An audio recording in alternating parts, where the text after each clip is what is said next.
আমাদের ইমানি সম্পদ আমরা রক্ষা করব। প্রয়োজনে রক্ত দিতে যদি হয় রক্ত দেব, প্রয়োজনে জান দিয়ে দেব। ঠিক কিনা বলে? হে যুবকেরা, ঠিক কিনা বলে? আরে এখনো ঘুমিয়ে আছে, আর জাগবেন কবে?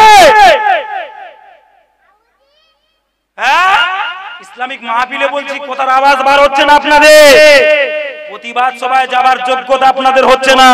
মনে রাখবেন, আপনি যে বাড়িতে ঘুমাচ্ছেন, একদিন শান্তিতে ঘুমাতে পারবেন না। যে সময় আসছে আপনি ঘুমাবে, আপনার স্ত্রীটাকে, আপনার মহিলাটাকে ঘর থেকে টেনে বার করে রেপ করবে, পার্টি অফিসে ডেকে নিয়ে যাবে। কি হয়েছে না, কালকের কথা হবে, দরকার আছে। বুঝতে পারেননি? আর কত খুলে বলবো, সে সময় আসছে, প্রায় এসে গেছে। যদি বলেন হুজুর করার কি দরকার, নিজের পায়ে দাঁড়ান, আর লোকের পায়ে নয়। আমি আপনি যদি পরিবর্তন হই, আবারও বলছি, কোন মায়ের লালের ক্ষমতা নেই মুসলমানদের একটা পশমে আঘাত করবে। কি বলেছি? নিজের পায়ে দাঁড়াতে হবে। বুঝতে পেরেছেন কি বলেছি? আমি আপনি যদি বলে রসুলের নামে ওখানে উল্টো পাল্টা বলেছে, সিনেমা তৈরি করছে, রসুলের নামে ওরা খারাপ গালাগালি দিয়েছে, চলো ওখানে প্রতিবাদ হবে। বলে ভাই আমি গরিব মানুষ, 400 টাকা রোজ কি করে যাই বলি? আচ্ছা চ দেখতে, পিছন দিকতে টান হয় না, হয় না। না, ওই ওয়াকাফ মসজিদ মাদ্রাসার জমি নিয়ে নিচ্ছে, ওয়াকাফ বিল হয়েছে, ওয়াকাফ বিল পাস করছে, ওই মালঞ্চে মিটিং হচ্ছে, সরবরিয়া মিটিং হচ্ছে, ক্যানিং এ মিটিং হচ্ছে, একটু প্রতিবাদ সভা যেতে হবে। আমরা তো জানোই গরিব মানুষ, না কাটলে খাওয়া হয় না। কত টাকা গাড়ি ভাড়া? 200 টাকা। এক্ষুনি অত টাকা হয় না ভাই, যেতে না হুজুর, পরে বারে যা। 200 টাকা আমাদের কাছে, 200 টাকা আমাদের কাছে বড় হয়ে গেছে। আর যে নবী আমাদের জন্য দান দান মোবারক শহীদ করেছে, যে নবী আমাদের জন্য গায়ের রক্ত ঝরিয়েছে, সেই নবীর কথা, যে নবী 63 বছর কেঁদেছে, আজও তিনি মদিনা শরীফে সবুজ গম্বুজের তলে ঘুমিয়ে আমার আপনার জন্য, আমার আপনার জন্য আজও তিনি মদিনা শরীফে সবুজ গম্বুজে শুয়ে শুয়ে আমার আপনার জন্য ইয়া হাবলি উম্মতি, ইয়া হাবলি উম্মতি, ইয়া হাবলি উম্মতি বলে কাঁদছে।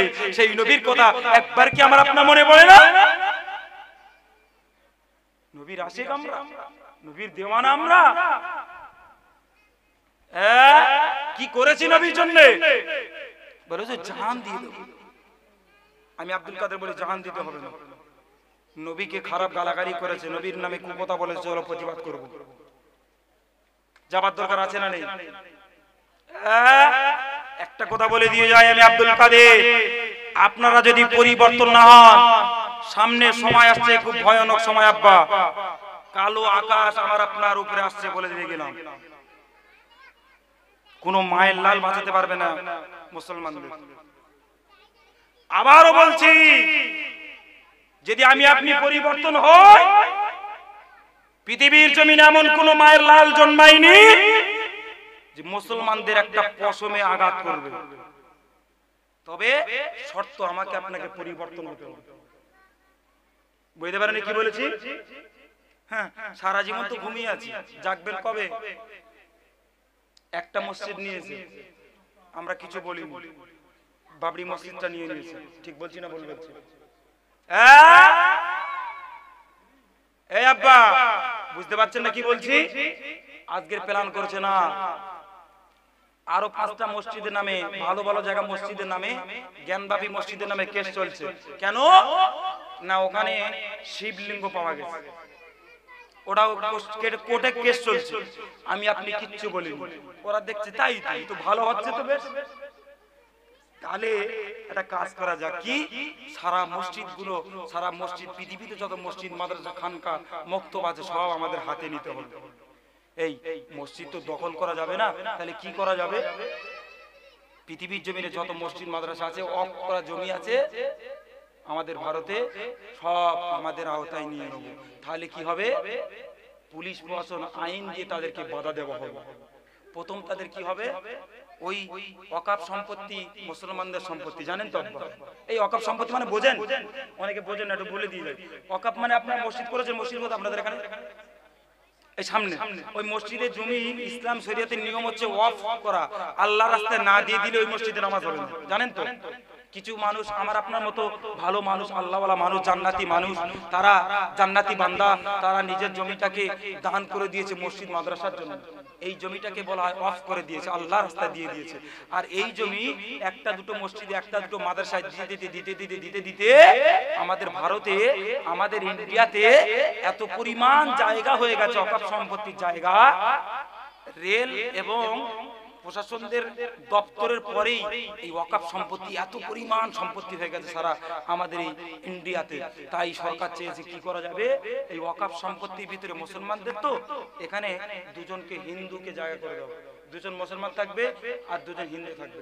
আচ্ছা আব্বা, আপনারা বলেন তো, আমরা কোন ধর্মকে আমরা ছোট করিনি, কিন্তু আমরা কোন ধর্মের বলেছি যে মন্দির পরিচালনা হয় ওখানে দুজন মুসলমান ঢুকবে? কোনদিন বলেছি আমরা? এই আব্বা বুঝে আসেনি কি বলেছি?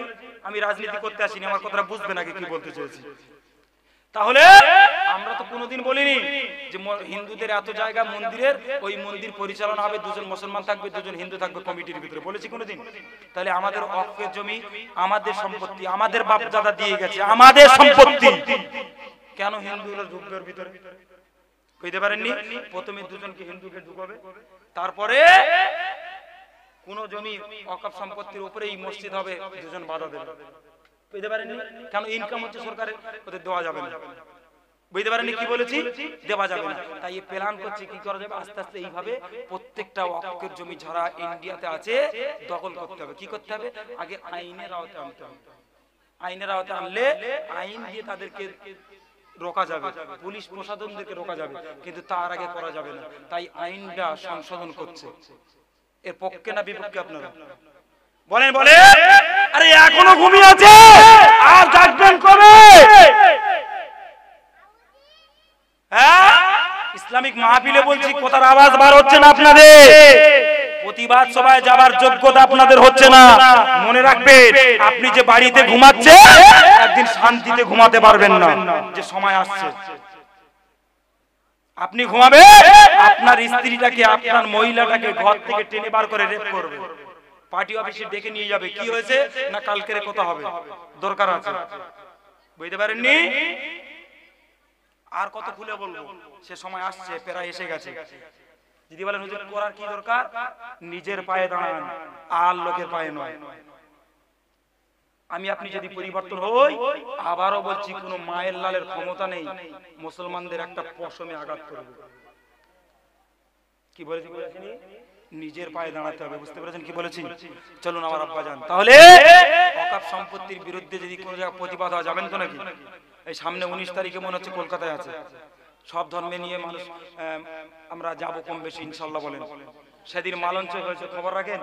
সেদিন মালঞ্চ হয়েছে, বলে ও খবর কি রাখবো, সারাদিনে 300 টাকা রোজ করিয়া সারা রাত ঘুমকে পার করে দিই, খবর তো কি রাখবো।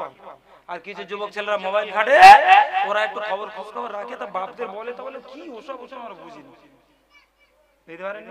এই মুসলমান মার খাবে না তো খাবে? সারা জীবন যদি ঘুমিয়ে থাকেন, মার খাবে, আপনারা খাবেন না? খাবে। হ্যাঁ, আর কবে পরিবর্তন হবে? নিজের পায়ে দাঁড়ান। আমি আব্দুল কাদের বলে গেলাম, কারোর ক্ষমতা নেই কিছু করার। আর যদি আমি আপনি পরিবর্তন না হই, সামনে সময় আসছে আমাদের জন্য বড় ভয়ঙ্কর। তাই আমি আপনাদের বলবো, নিজের পায়ে দাঁড়ান। জ্ঞানী যারা, বোঝে তারা শুধু ইশারায়, লোকের উপরে ভর করে, ও আমার, এ আমার ভালোবাসে, ও করো না, অনেক হয়েছে, আর না, নিজের পায়ে দাঁড়াও। বুঝতে পারেনি কি বলেছি? বুক ফাটাচ্ছে মাইকে, আর ভিতরে ভিতরে কলম চালাচ্ছে কিভাবে শেষ করা যায়। বুঝতে পারেননি? এনআরসি করে তাড়িয়ে দেবে মুসলমানদের।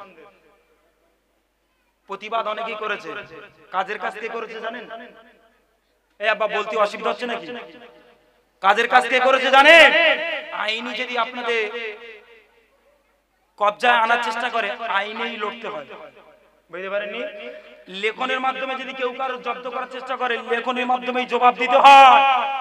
মিডিয়ার মাধ্যমে যদি কারো কেউ কিছু বলে, কারো মারার চেষ্টা করে, প্ল্যান করে, এই মিডিয়ার মাধ্যমেই তাকে জবাব দিতে হবে। বুঝে আসেনি কি বলেছি? প্রত্যেকটা মাধ্যম সেই মাধ্যমেই করতে হবে।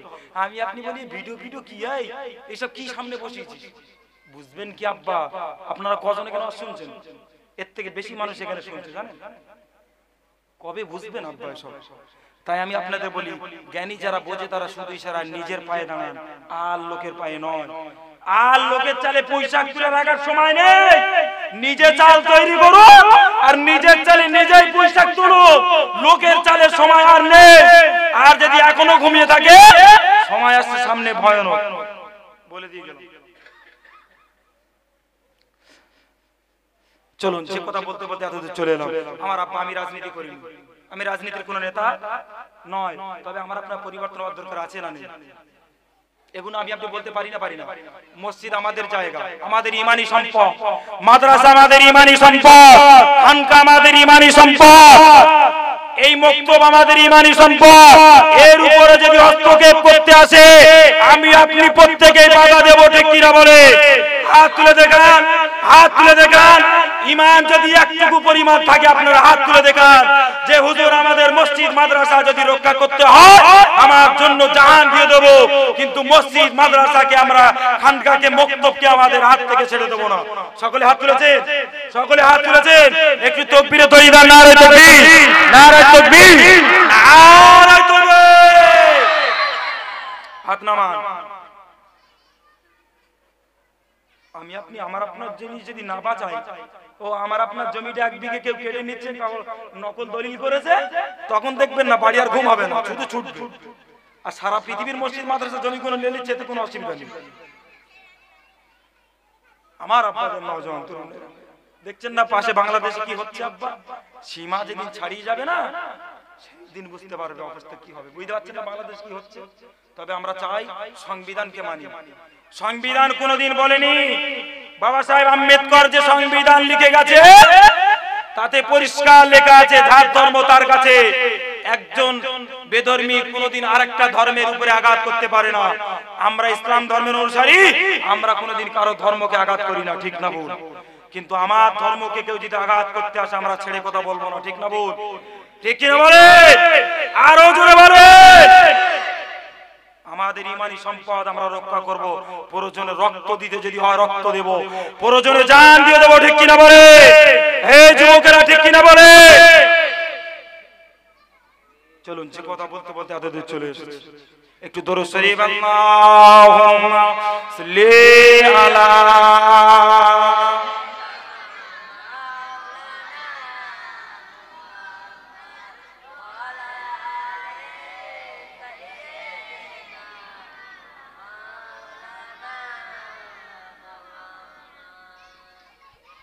সোনামানিকেরা, নওজোয়ান তরুণেরা, ও সোনামাইনা যুবকেরা, ও নবী পাকের দেওয়ানারা, শুনে রেখে দাও রাতে বেলা করে যাই আমি আব্দুল কাদের দুজান গোটা ফিরে এসো বাবা, পরিবর্তন হয়ে যাও। কোন নেতাকে মেনে চলো? মনে আছে আমার আব্বা জান 3 নম্বরে